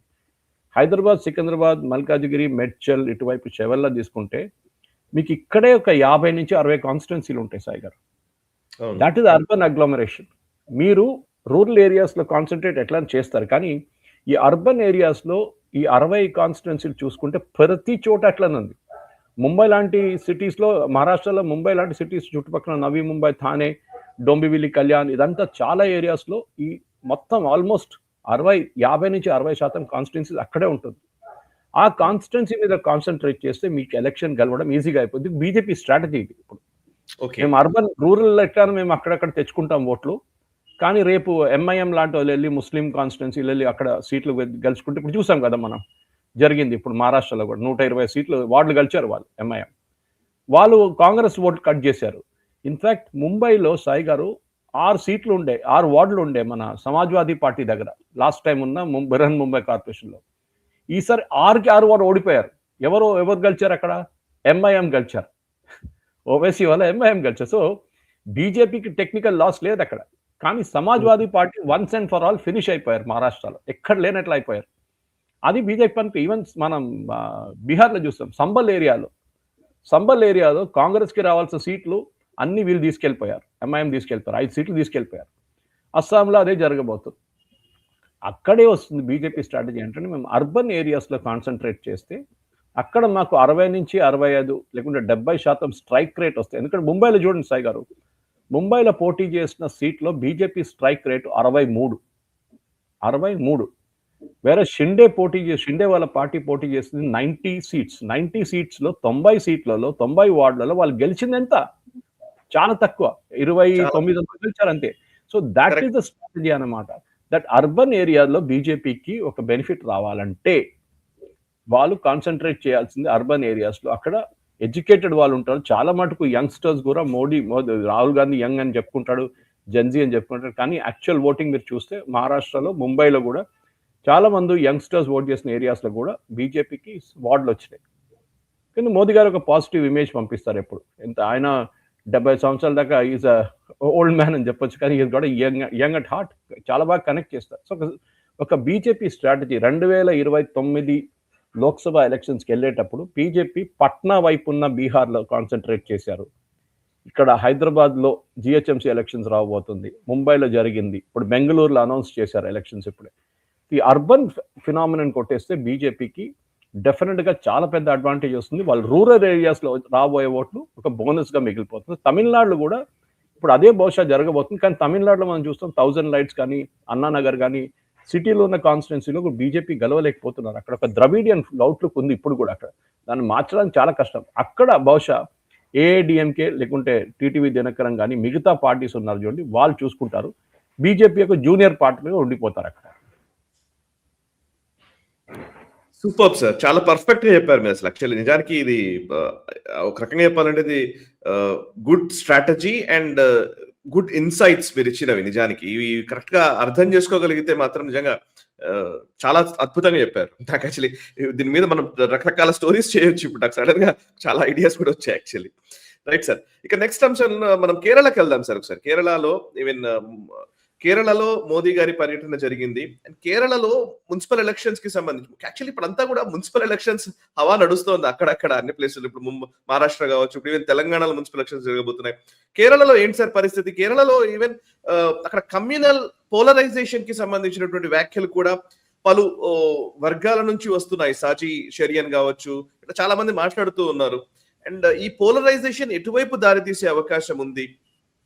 ఫస్ట్ మున్సిపల్ ఎలక్షన్స్ గురించి మాట్లాడదాం, అండ్ ఈవెన్ మోదీ గారి పర్యటన అండ్ అక్కడ ఉన్నటువంటి ఈక్వేషన్స్ గురించి కూడా మాట్లాడదాం సార్. సాయి గారు, ఇప్పుడు వస్తున్న రియాక్షన్స్, మీరు చెప్పిన ఈ పోలరైజేషన్ రియాక్షన్స్ యాక్చువల్లీ అక్కడ జరిగిన మున్సిపల్ ఎలక్షన్స్ లో నుంచి బయటకు వస్తుంది అనమాట. బీజేపీ వాళ్ళ దగ్గర ఉన్న ఒక మున్సిపాలిటీ ఓడిపోయారు, Pandalam, which is home of lord Ayyappa. కానీ వాళ్ళు కొత్త ఓడి గెలిచారు, త్రిపుణితుర గెలిచారు. వాళ్ళ దగ్గర పాలక్కాడ్ ఆల్రెడీ ఉంది, వాళ్ళు ట్రివాండ్రం కూడా గెలిచారు. సో వాళ్ళ దగ్గర 3 ఉన్నాయి, ఇప్పుడు కూడా 3 రిటైన్ చేసుకున్నారు వాళ్ళు. 3-0 వాళ్ళ దగ్గర స్ట్రాటజీ. దాంట్లో అన్నిటికంటే ప్రెస్టీజియస్ వాస్ తిరువనంతపురం, విచ్ వాళ్ళు గెలిచిన తర్వాత మేము ఎప్పుడు ఆల్రెడీ మనం మాట్లాడాం. మోదీ గారు వెళ్ళారు అక్కడ, నిన్న ఒక బహిరంగ సభ చేశారు అక్కడ. కానీ అన్నిటికంటే ఇంపార్టెంట్ ఏంటంటే సాయి గారు, కేరళలో ఇక్కడ మన ప్రేక్షకులు కూడా నేను అప్పుడప్పుడు చెప్తుంటాను, Kerala politics is totally different. అక్కడ సెక్యులరిజం గురించి ఎవరు మాట్లాడతారు, కానీ జరిగింది అన్నిటికంటే కమ్యూనిజం. నిన్న మోదీ గారు చెప్పారు కాంగ్రెస్ గురించి. కాంగ్రెస్ మావోయిస్ట్ కన్నా మావోయిస్టు, ఐయుఎంఎల్ ముస్లిం లీగ్ కన్నా కమ్యూనల్. అది కాంగ్రెస్ పరిస్థితి అన్నమాట. మోదీ గారు చెప్పారు నిన్న. So that is how it is. So Congress పరిస్థితి ఏంటంటే మేము చూస్తున్నాం తెలంగాణలో సరెండర్లు జరుగుతుంది. చూడండి, తెలంగాణలో నక్సలైట్ చంపడం జరగట్లేదు, ఎన్కౌంటర్ లేదు. మొన్న ఒక 2 నెలల ముందు జరిగింది, దాని తర్వాత అన్ని సరెండర్లు నడుస్తున్నాయి. కానీ నిన్న కూడా ఛత్తీస్గఢ్ ఏరియాలో మనం చూసాం ఎన్కౌంటర్ జరిగింది. అక్కడ ఇప్పుడు కూడా నడుస్తుంది, మహారాష్ట్ర వైపు నడుస్తుంది. కానీ తెలంగాణలో they are trying to bring, and నేను I should not be saying, నేను చెప్పను ఎవరితో మాట్లాడిన, చాలా సీనియర్ ఒక హోమ్ మినిస్ట్రీ ఆఫీషియల్తో మాట్లాడినప్పుడు వాళ్ళు కూడా అన్నారు it's a very disturbing phenomenon. The Telangana government వీళ్ళ దగ్గర నుంచి ఎందుకు సరెండర్ తీసుకుంటారు? ఎందుకంటే ఈ ఓవర్ గ్రౌండ్ నక్సలైట్ చాలా డేంజరస్ సాయి గారు. వీళ్ళు బయటకు వస్తారు, సరెండర్ చేస్తారు, గవర్నమెంట్ దగ్గర బెనిఫిట్స్ తీసుకుంటారు. కానీ వీళ్ళు దాని తర్వాత వీళ్ళ ఫిలాసఫీని అట్లనే ఉంచుకుంటారు. ఇప్పుడు కూడా చూడండి, వాళ్ళు ఎట్లా మాట్లాడుతున్నారు, మాది ఇప్పుడు మేము ఆపేసాము, ఇప్పటికీ మేము ప్రజల దగ్గరికి వెళ్తాము, అది చేస్తాము, ఇది చేస్తాం అంటున్నారు. కానీ వీళ్ళ స్ట్రాటజీ అంటే ఎప్పుడైనా దాన్ని ఒక రీసెట్ బటన్ లాగా పెట్టుకొని మళ్ళీ రీసెట్ చేయొచ్చు 10 సంవత్సరాల తర్వాత, 15 సంవత్సరాల తర్వాత. ఎనీవే, దాని పక్కన పెడదాం. మనం రాబోతున్న ఇప్పుడు కేరళకి వస్తున్నాం. సో కేరళలో జరిగిన మున్సిపల్ ఎలక్షన్ తర్వాత మలప్పురం డిస్ట్రిక్ట్లో మనం చూస్తే సాయి గారు, కంప్లీట్గా 33 ఆ ఏరియాలో ఉన్న వార్డులు మొత్తం ఐయుఎంఎల్ కాంగ్రెస్ అలయన్స్ తీసుకెళ్ళిపోయారు. యూడిఎఫ్ అంటారు వాళ్ళు, మొత్తం తీసుకెళ్ళిపోయారు కంప్లీట్గా. ఒక్క సీటు కూడా బీజేపీకో సిపిఎం లెడ్ ఎల్డిఎఫ్కో రాలేదు, ఒక్క సీటు కూడా రాలేదు. అంత దారుణ పరిస్థితి అనమాట. అంటే ముస్లిం ఓట్ బ్యాంక్ ఎక్కడెక్కడ ఉందో అక్కడ మొత్తం తీసుకెళ్ళిపోతున్నారు ఓట్లని. మనం ఇక్కడ కూడా చూసాం, మహారాష్ట్రలో కూడా చూసాం. మాలేగాంలో 81% లాస్ట్ సెన్సస్ ప్రకారం 81% మంది ముస్లిమ్స్ ఉన్నారు. 81% ఆలోచించండి. ఇప్పుడు అది 90 నుంచి 95% దగ్గర ఉంటుంది. అక్కడ బీజేపీకి 2 సీట్లు వచ్చినాయి. అక్కడ గెలిచిన వాళ్ళందరూ ఎవరు? ఒక పార్టీ, కొత్త ఇస్లామిక్ పార్టీ, ఇస్లాం పార్టీ గెలిచారు అక్కడ మాలేగాంలో. ఎవరు కమ్యూనలిజం గురించి మాట్లాడలేదు. ఎలక్షన్ కమిషన్ ఆఫ్ ఇండియా ఒక పార్టీని ఒక రిలీజియస్ పేరు పెట్టకూడదు అని చెప్పిన ఎలక్షన్ కమిషన్ కూడా ఏమనట్లేదు. ఎందుకంటే వాళ్ళ ఇస్లాం అనేది ఒక అక్రోనిమ్ గా పెట్టుకున్నారు. సంథింగ్ సమ్ సెక్యులర్ థింగ్ అది ఇది అని చెప్పేసి ఒక ఎక్స్క్యూజ్ గా చేసుకున్నారు. మలప్పురం కూడా అంతే సాయి గారు. మలప్పురం డిస్ట్రిక్ట్ లో ఇప్పుడున్న డామినేషన్ ప్రకారం ముస్లిమ్స్ అక్కడ ఆల్మోస్ట్ 80 నుంచి 90% ముస్లిమ్స్ ఉన్నారు. ఇప్పుడు ఏమంటున్నారంటే అక్కడ సమత అని చెప్పి ఒక రిలీజియస్ అవుట్ఫిట్, వీళ్ళకి చాలా అవుట్ఫిట్స్ ఉంటుంది. ముస్లిం లీగ్లోనే కొట్టుకుంటారు వాళ్ళు, చాలా మటుకు ముస్లిమ్స్ నడిమిట్లేదు. సో దాని సమత ఏమంటున్నారంటే మాకు మలప్పురం డిస్ట్రిక్ట్ 2గా స్ప్లిట్ చేయాలి మీరు, ఎందుకంటే మాకు అక్కడ డిస్ట్రిక్ట్ హెడ్ క్వార్టర్స్ ఇంకోటి కావాలి. వాళ్ళ ఏరియాని ఎక్స్పాండ్ చేయడానికి ట్రై చేస్తున్నారు. సరిగా మనం డీలిమిటేషన్ గురించి మాట్లాడుతాం చూడండి. డీలిమిటేషన్ కాదు ఇది, డిస్ట్రిక్ట్ని ఎక్స్పాండ్ చేసి ఇంకా కొన్ని సీట్లు తీసుకొచ్చి ఇంకా కొన్ని అసెంబ్లీ సెగ్మెంట్స్ వచ్చే డీలిమిటేషన్ మనం తీసుకొస్తే నంబర్ ఆఫ్ ముస్లిం సీట్స్ పెరుగుతుంది. ఇది మనం జమ్మూ కాశ్మీర్లో చూసాం సాయి గారు. షేక్ అబ్దుల్లా అండ్ జవహర్లాల్ నెహ్రూ చేస్తున్న ఒప్పందం, ఒక అగ్రిమెంట్లో ఏం చెప్పారంటే అప్పుడు మేము కశ్మీర్ వ్యాలీ నుంచి మనిషినే ముఖ్యమంత్రి చేస్తాం, దట్ బి ముస్లిం. కానీ ఎట్లా చేస్తారు అది? కశ్మీర్ వ్యాలీలో పాపులేషన్ తక్కువ ఉండే ఆ టైంలో జమ్మూ కన్నా. సో వీళ్ళేం చేశారు, కశ్మీర్ వ్యాలీలో ఉన్న సీట్లు పెంచారు, పాపులేషన్ చూడలేదు, సీట్లు పెంచేశారు. మెజారిటీ ఇప్పుడు 100 సీట్స్ అని తీసుకుందాం, నంబర్ 100 కాదు కానీ ఒక ఎగ్జాంపుల్ 100 సీట్లు ఉంటే మీకు ఒక చీఫ్ మినిస్టర్ మీద కావాలంటే మీకు 51 సీట్లు కావాలి మీకు. వీళ్ళేం చేశారు, మెజారిటీ సీట్స్ కశ్మీర్ వ్యాలీలో పెంచేసి జమ్మూలో తగ్గించేశారు. దానికోసం ఇవాళ దాకా సాయి గారు కోర్స్ ఇప్పుడు వాళ్ళ పాపులేషన్ పెరిగింది అనుకోండి, ఎందుకంటే ముస్లిం పాపులేషన్ ఎప్పుడు పెరుగుతూనే పోతుంది, హిందువులు తగ్గే పరిస్థితి అంతే. సో ఇప్పుడు ఏం జరిగిందంటే, సారీ చెప్పండి సాయి గారు. మన ఓల్డ్ సిటీ కూడా అదే కదా. ఇప్పుడు ఇదివరకు 4 సీట్లకు ఉన్న ఎంఐఎం వాళ్ళ 7 సీట్లు కంపల్సరీ గెలవగలుగుతుంది కదా. కరెక్ట్. సో ఇప్పుడు చూడండి, అప్పటి నుంచి ఇప్పుడు దాకా కశ్మీర్లో ఒక హిందూ ముఖ్యమంత్రి రాలేదు ఇవాళ. ఎందుకంటే జమ్మూలో మెజారిటీ వచ్చింది అనుకోండి, possibility is always a Hindu ముఖ్యమంత్రి. అది వాళ్ళు రానియరు వాళ్ళు ఏ పరిస్థితిలో. ఇప్పుడు కశ్మీర్ మెడికల్ కాలేజ్ చూస్తున్నాం, మన వైష్ణోదేవి పెద్ద కాంట్రవర్సీ జరిగింది. ఏంటి, అక్కడ చాలా మంది ఉన్న 50 మందిలో 43 మంది కశ్మీర్ వ్యాలీ నుంచి వచ్చారు స్టూడెంట్స్, వాళ్ళకి వచ్చింది అడ్మిషన్. వాళ్ళకి మెరిట్ లిస్ట్లో వాళ్ళకి అక్కడ వైష్ణోదేవి టెంపుల్ నడిపిస్తున్న మెడికల్ కాలేజ్లో ముస్లిం స్టూడెంట్స్కి అడ్మిషన్. పెద్ద గొడవ జరిగింది. దాని తర్వాత నేషనల్ మెడికల్ కౌన్సిల్ అది మొత్తం అడ్మిషన్ రద్దు చేశారు వాళ్ళు, ఆ మెడికల్ కాలేజ్కి ఫెసిలిటీ లేదని. ఇప్పుడు ఆ స్టూడెంట్స్ని మిగతా సూపరింటెండరీ పోస్ట్లో మిగతా ప్లేసెస్లో తీసుకుంటున్నారు. సరే, ఇక్కడ కేరళలో జరిగింది ఇదే ప్రాక్టికల్ జరుగుతుంది. సో సజీ చర్యన్ అని చెప్పి సిపిఎంలో ఒక మినిస్టర్ కూడా ఇదే మాట అన్నారు, దట్ ఈ ముస్లిమ్స్ ఇట్లా పోతే రేపు ఒక ఇస్లామిక్ స్టేట్ లాగా తయారైపోతుంది, Malappuram is going to be స్ట్రాటజీలో ఉంది అది. వాళ్ళు ఎన్నోసార్లు చెప్పారు సాయి గారు, కానీ అక్కడ ఆగలేదు. దానికన్నా ముందు కేరళలో ఉన్న పాలిటిక్స్ లో మన ప్రేక్షకులు అర్థం చేసుకోవాలి. There is a party called SNDP, party అని చెప్పలేదు, ఒక ఆర్గనైజేషన్. శ్రీనారాయణ గురు వాళ్ళ శిష్యులు అన్నమాట వీళ్ళందరూ. వీళ్ళు ఈడవ కమ్యూనిటీని రిప్రజెంట్ చేస్తారు. చాలా పాత ఆర్గనైజేషన్, వెల్లాపల్లి నటేషన్ అని, is the founder of it. And ఆయన ఇప్పుడు కూడా ప్రెసిడెంట్. ఆయన చాలా సంవత్సరాల నుంచి, బహుశా 30 సంవత్సరాల నుంచి is only the president for it. Vellappally Natesan ఒక స్టేట్మెంట్ ఇచ్చారు. ఏంటని, ముస్లిమ్స్ మలప్పురంలో ముస్లిం పాపులేషన్ పెరుగుతూనే పోతుంది, మళ్ళీ కాంగ్రెస్ గెలిచారనుకోండి కేరళలో ముస్లిమ్స్ పరిపాలిస్తారు. ఇది వాళ్ళ స్ట్రాటజీ సాయి గారు. మనం నేషనల్ లెవెల్లో మర్చిపోతున్నాం. కాంగ్రెస్ నెహ్రూ వచ్చినప్పటి నుంచి most of the education ministers Muslims ఉన్నారు, మీరు చూస్తుంటారు నేషనల్ లెవెల్లో. ఎందుకంటే ఎడ్యుకేషన్ పాలసీస్ని రీసెట్ చేయడానికి వాళ్ళ వైపు నుంచి వాళ్ళు తీసుకొచ్చారు. దానికోసం మన హిందూ రాజుల గురించో హిందూ ఆర్గనైజేషన్స్ గురించో ఏం చెప్తారు, నేషనలిజం గురించి ఎక్కువ మెన్షన్ ఉండదు. వీళ్ళందరూ తీసుకొచ్చింది అన్ని Muslim related stories. Akbar the great, Mughal సామ్రాజ్యంలో అది ఇదని చెప్పి, ఎక్కడో ఒక చిన్న విజయనగర సామ్రాజ్యం ఒకటి, ఒక లైన్లో చోళ ఒకటి, ఒక లైన్లో మిగతా ఏదైనా రాజులు ఉంటే వాళ్ళు చేసేస్తారు, ఒక అపాలజీ లాగా. ఇదే కేరళలో కూడా జరుగుతుంది. ఎందుకంటే ఎడ్యుకేషన్ మినిస్టర్ ఉంటే మీ వైపు మీరు ఎక్కువ స్కూల్స్కి పర్మిషన్ ఇవ్వగలరు, ఎక్కువ కాలేజెస్కి ఎయిడెడ్ పోస్ట్ ఇవ్వగలరు. ఇదంతా జరుగుతుంది. సో వెల్లాపల్లి నటేషన్ ఏమన్నారంటే, వీళ్ళు కాంగ్రెస్కి ఓటేస్తే అంతే సంగతి, మళ్ళీ ముస్లిమ్స్ వచ్చి మిమ్మల్ని పరిపాలిస్తారు. అది పెద్ద ఒక కాంట్రవర్సీ జరిగింది. కానీ వెల్లాపల్లి నటేషన్ని వీళ్ళు ఏం అనలేరు సాయి గారు. వీళ్ళకి భయం. ఎందుకంటే వెల్లాపల్లి నటేషన్ రిప్రజెంట్స్ ద ఈడవ కమ్యూనిటీ. చెప్పాను చూడండి, బ్యాక్వర్డ్ కమ్యూనిటీ అనమాట వారు. ఈడవాస్ చాలా పవర్ఫుల్, ఎకనామిక్లీ వెరీ పవర్ఫుల్. మనం యూజువల్లీ బ్యాక్వర్డ్ క్లాస్ అనగానే మనం ఏమనుకుంటాం, వీళ్ళకి డబ్బులు లేవు, వీళ్ళ దగ్గర పొలిటికల్ పవర్ ఒకటే అప్పుడప్పుడు ఉంటుంది, కానీ వీళ్ళ దగ్గర ఫైనాన్షియల్ మసిల్ లేదనుకుంటారు. కాదు, కేరళలో the Ezhava community is very very strong. ఒకటి ట్రేడింగ్, రెండోది లిక్కర్. ఈ 2 ట్రేడ్స్ వాళ్ళ దగ్గర ఉందన్నమాట. ఇప్పుడేం జరిగిందంటే, ఈ స్టేట్మెంట్ ఇచ్చి కొన్ని రోజులు కాగానే, ఎందుకంటే కాంగ్రెస్ వాళ్ళు అది ఇది చెప్పారు, ఎక్కువ ఆయన తిట్టలేదు, ఎందుకంటే తిడితే మళ్ళీ ఈడవ ఓట్స్ రావు అని భయం ఉంది వాళ్ళకి. ఈ ఐడియాలజికలీ శబరిమల అజిటేషన్ టైం నుంచి ఈ వెల్లాపల్లి నటేషన్ సిపిఎంతో ఉన్నారు. ఎల్డిఎఫ్ అని చెప్పకండి, సిపిఎంతో ఉన్నారు. అప్పుడు జరిగిన దాంట్లో ప్రొటెస్టులంతో ఈయన పార్టిసిపేట్ చేయకుండా సిపిఎం వైపు కొంచెం మాట్లాడారు. కానీ ఇప్పుడు ఆయనకు తెలిసిపోయింది ఈడవ కమ్యూనిటీలోనే ఒక స్ప్లిట్ వచ్చేసింది. వాళ్ళ దాంట్లో కూడా చాలా మంది బీజేపీకి ఓటేయడం మొదలుపెట్టారు, సిపిఎంకి వేయకుండా. అదే బీజేపీకి ఈసారి మున్సిపల్ కార్పొరేషన్లో మీరు చూశారు గెలుపు అక్కడ దానికోసం వచ్చింది. అది కాకుండా చాలా కాన్స్టిట్యున్సీస్లో, చాలా మున్సిపల్ కార్పొరేషన్స్లో, పంచాయతీలో కూడా బీజేపీ చాలా బాగా పర్ఫామ్ చేశారు చిన్న చిన్న ఏరియాస్లో. అదే టైంలో ఎన్ఎస్ఎస్, నాయర్ సర్వీస్ సొసైటీ, ఆమె నాయర్, సో మా దాంట్లో నుంచి ఉన్న ఒక ఆర్గనైజేషన్ ఎన్ఎస్ఎస్, వీళ్ళు రిప్రజెంట్ చేస్తున్న అందరు ఎన్ఎస్ఎస్ వాళ్ళు లేదా, ఇక్కడ ఒక హైదరాబాద్ కూడా ఎన్ఎస్ఎస్ బాడీ ఉంది.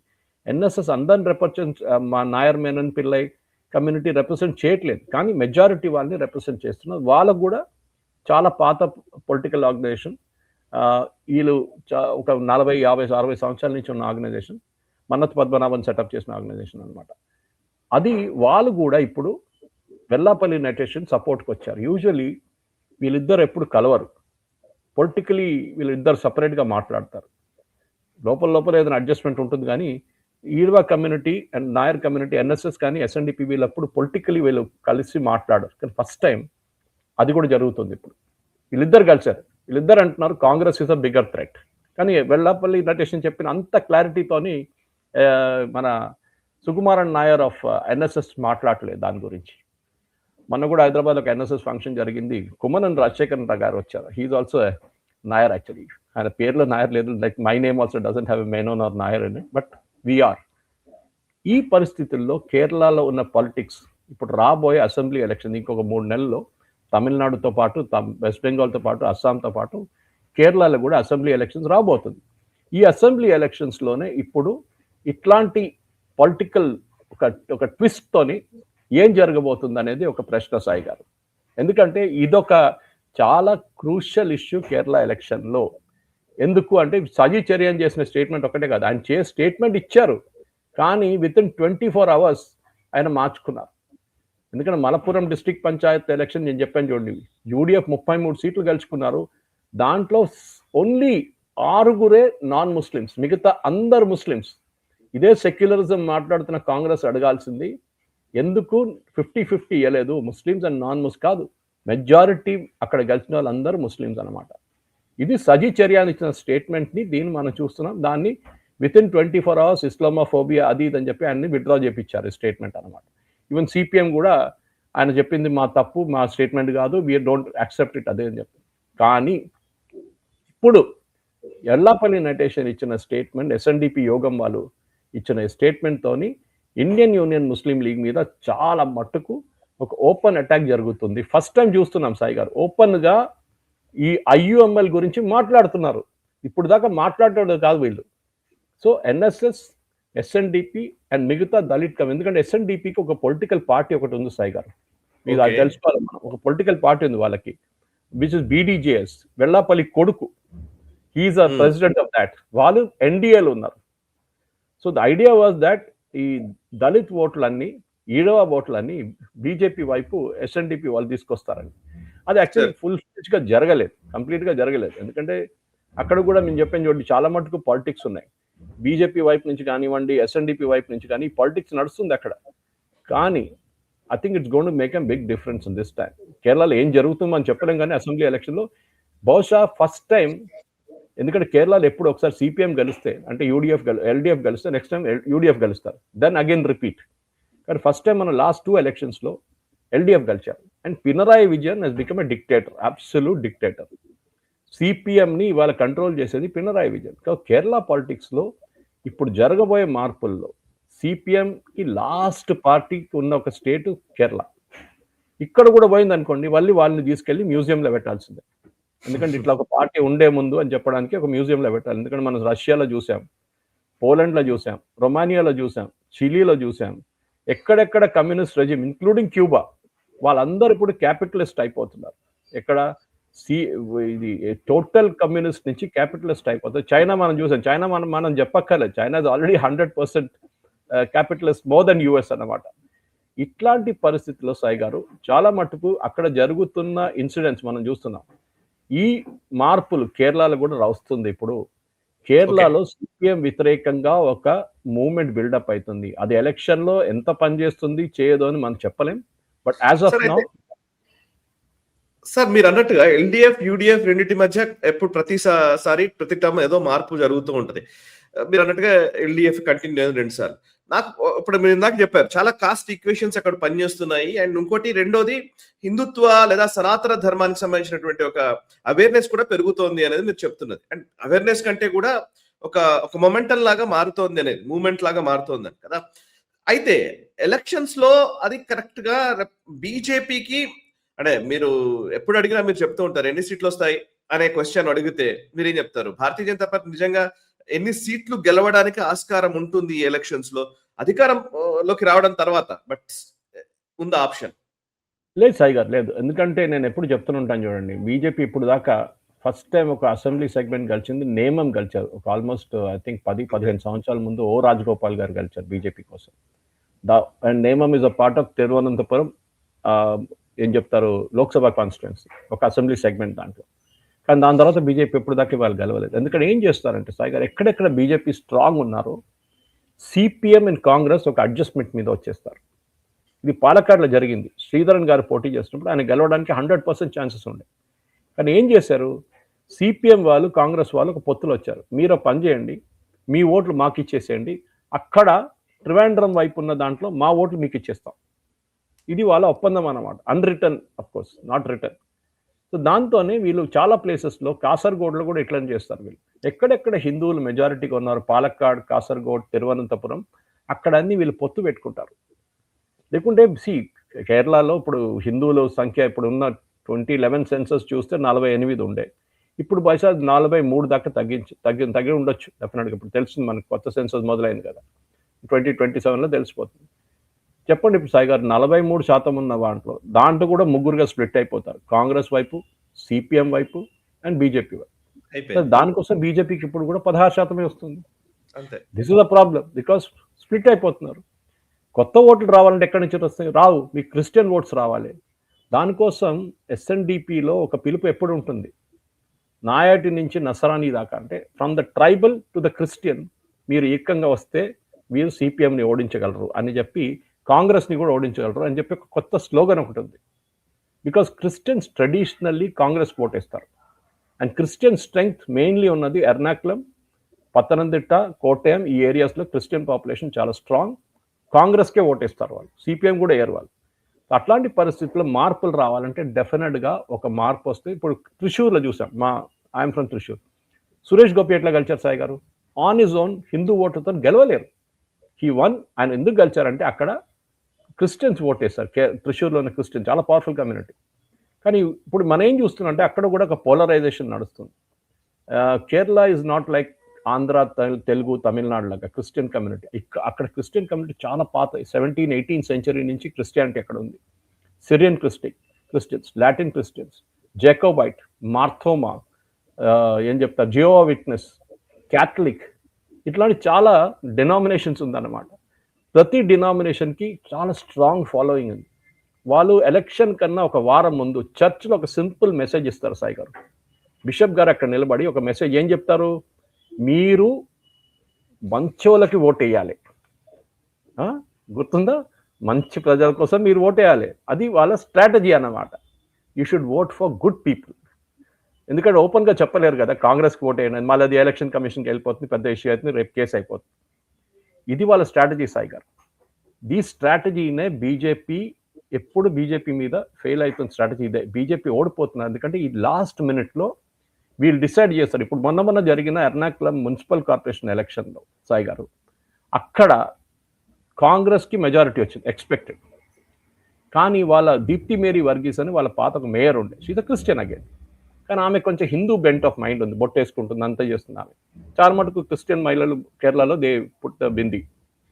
కానీ ఆమెను ఈసారి మేయర్ చేయలేదు, ఎందుకంటే చర్చ్ డింట్ లైక్ హర్. ఆమె అప్రోచ్ నచ్చలేదు. ఆమె అప్పుడప్పుడు గుడి దగ్గర వెళ్తుంది, అట్లాంటి పనులను చేస్తుంది, బొట్టు పెట్టుకుంటుంది, ఇదేంటి ఆమె క్రిస్టియన్ కాదా అని చెప్పేసి. ఈసారి ఓటింగ్ వచ్చినప్పుడు మళ్ళీ Deepthi Mary Varghese was ready to get elected as a mayor, 100% confirm. Church వచ్చి ఏమన్నారు, బిషప్లు పిలిచి, ఆమెకి మీరు మేయర్ చేస్తే అంత్య సంగతి మీది, మేము ఒక క్యాండిడేట్ని డిసైడ్ చేస్తాం, ఆ క్యాండిడేట్ని మేయర్గా ఎన్నుకోండి. అదే జరిగింది. MP Ernakulam MP Hibi Eden, ఇప్పుడు ఆయన 3వ టర్మ్లో ఉన్నారు. ఆయన ఫస్ట్ టైం పోటీ చేయడానికి వస్తే ఆయన ఇండిపెండెంట్గా నామినేషన్ వేసింది. ఆయనకు నామినేషన్ ఇవ్వలేదు, కాంగ్రెస్ బీఫామ్ ఇవ్వలేదు. చర్చ్ ఆర్డర్ చేశారు కాంగ్రెస్ పార్టీని, హైబీ ఈడన్కి బీఫామ్ ఇవ్వండి, ఇప్పుడున్న క్యాండిడేట్ ఆయన పక్కన పెట్టేసాడు. జరిగింది అది. సో ఈ కమ్యూనల్ అని మాట్లాడే ఈ రాహుల్ గాంధీ కానీ మిగతా వాళ్ళకు ఒకసారి కేరళలో ఉన్న ఇండియన్ యూనియన్ ముస్లిం లీగ్, మలప్పురంలో ఏం చేస్తున్నారు, వీళ్ళ అలైస్ కదా, అదే అట్లా కేరళలో కోటయం, పత్తనంతిట్ట, ఎర్నాకుళంలో చేస్తున్న పాలిటిక్స్ గురించి కూడా గుర్తు చేయాలి వీళ్ళు సాయి గారు. కమ్యూనల్ అంటే ద మోస్ట్, దానికోసం మోదీ గారు చెప్పారు, more communal then IUML and more Maoist then the Naxalites, that is Congress. Yes sir. ఇక నెక్స్ట్ అంశము కేరళలోనే మహామాఘ మహోత్సవం. ఇది ఆల్మోస్ట్ సౌత్ మన దక్షిణాదిలో ఒక కుంభమేళా లాగా గతంలో నిర్వహించేది. ఒక 250 సంవత్సరాలుగా దాన్ని ఆపేశారు, బ్రిటిషర్ల కాలంలో ఆపేశారు. మళ్ళీ ఇప్పుడు తిరిగి ఆ వైభవోపేతమైనటువంటి ఆ వేడుకని లేదా ఈ మహామాఘ మహోత్సవాన్ని నిర్వహించడానికి పూనుకున్నది కేరళ. అండ్ కేరళ గవర్నర్ రాజేంద్ర ఆర్లేకర్ గారు దాన్ని అఫీషియల్ గా ఇనాగ్రేట్ చేశారు, స్టార్ట్ చేశారు. సో దీని ఉద్దేశం ఏంటి, దీని వివరాలు ఏంటి సార్? అసలు యాక్చువల్లీ ఇది ఎవరికి తెలియదు, మన తెలుగు నాట అసలు ఎవరికి తెలియదు. మహామాఘ మహోత్సవం అదొక పెద్ద కుంభమేళా లాగా నిర్వహిస్తారు. యాక్చువల్లీ ఈ ఇయర్ మళ్ళీ మనం ఇటు సమ్మక్క సారక్క ఒక గిరిజన కుంభమేళా లాగా నడుస్తుంది, గిరిజనులు అందరూ ఉండేటువంటి ఒక పెద్ద వేడుక. సో అట్లాంటి ఒక కుంభమేళా లాగా కేరళలో కూడా ఒక సంప్రదాయం ఉంది, ఒక పండగ ఉంది, వేడుక ఉంది అనేది ఎవరికి తెలియదు కదా. సార్ డీటెయిల్స్ చెప్తారా, అదేంటి అసలు? అది సాయి గారు, ఈ మహామాఘ మహోత్సవం అనేది తిరునావాయ అని చెప్పి మలప్పురం డిస్ట్రిక్ట్లో, కేరళలో మలప్పురం డిస్ట్రిక్ట్ కన్నా కొంచెం ఉంది, యాక్చువల్లీ పాలక్కాడ్, మలప్పురం, త్రిశూర్ ఆ ఏరియాలో వస్తుంది అనమాట. అక్కడ సెరిమోనియల్ ఫ్లాగ్ ఆఫ్ నడిచింది. మొన్న గవర్నర్ మీరు చెప్పినట్లు రాజేంద్ర ఆర్లేకర్ ఫ్లాగ్ ఆఫ్ చేశారు. ఇది ఎందుకు ప్రాబ్లం అంటే, ఈ ఇష్యూని చాలా మటుకు ఆపడానికి ట్రై చేశారు వీళ్ళు, కమ్యూనిస్ట్ వాళ్ళు, కాంగ్రెస్ వాళ్ళు, వీళ్ళిద్దరు కలిసి ఎన్వైరన్మెంట్ ప్రాబ్లం. ఎందుకంటే ఇది జరిగేది భారతపుడ అని చెప్పి ఒక పెద్ద రివర్ ఉంది కేరళలో. ఆ రివర్ పక్క నుంచి వస్తుంది అన్నమాట. ఆ రివర్ పక్క నుంచి ఇది జరుగుతుంది. సో ఆ పరిస్థితుల్లో అక్కడ జరిగే ఈ మహాకుంభమేళాని ఆపడానికి వీళ్ళందరూ కలిసి కోర్టుకి వెళ్ళారు. కోర్టుకి వెళ్ళిన తర్వాత కోర్టు నుంచి వీళ్ళు ఒక ఆర్డర్ తెచ్చుకున్నారు, ఏంటి, దీన్ని ఆపాలి. ఎందుకంటే ఒక బ్రిడ్జ్ కట్టారు, ఒక వుడెన్ బ్రిడ్జ్ కట్టారనమాట. ఈ వుడెన్ బ్రిడ్జ్ని ఆపడానికి వీళ్ళు చేసిన పని ఇది. కానీ మళ్ళీ వీళ్ళు కోర్టుకి వెళ్ళి, హిందూ ఆర్గనైజేషన్స్ అక్కడ కోర్టుకి వెళ్ళి కొట్లాడి వాళ్ళు గవర్నమెంట్ దగ్గర నుంచి ఆర్డర్ తెచ్చుకున్నారు. దీనికి అన్ని పర్మిషన్ ముందే ఇచ్చేశారు, కానీ జరగకూడదు. ఎందుకు? హిందూ రివైవల్ జరుగుతుంది. ఎందుకంటే ఇట్లానే ఇంకా చాలా మటుకు కేరళలో ఈ రివర్స్ పక్కన చాలా క్రిస్టియన్ డినామినేషన్ వాళ్ళది కూడా నడుస్తుంది. మారోమన్ కన్వెన్షన్ అని చెప్పి ఒకటి ఉంది, అట్లనే సిమిలర్. అక్కడ ఏం ప్రాబ్లం లేదు, ప్రతి సంవత్సరం నడుస్తుంది. అది టువర్డ్స్ ద కోటయం సైడ్ అనమాట. కానీ ఇక్కడ హిందువులు చేస్తున్నారని చెప్పి తిరునావాయ అనే చాలా ఫేమస్ ప్లేస్ అక్కడ కేరళలో. అండ్ అక్కడ చాలా మంది భక్తులు వెళ్తారు. దాని పక్కన ఐవర్ మడం అని ఉంటుంది, అక్కడ మన క్రిమేషన్ జరుగుతుంది. చాలా మంది వాళ్ళ పితృతర్పణ అంతా ఇక్కడ చేస్తారు, ఇప్పుడు కూడా చేస్తున్నారు, తిరునావాయ వైపు చేస్తారనమాట. సో మన దగ్గర మనం ఇక్కడ బాసరా వెళ్తాం, లేకుంటే డిచ్పల్లి వెళ్తూ ఉంటాం చూడండి, అట్లనే something similar happens on this side also అనమాట.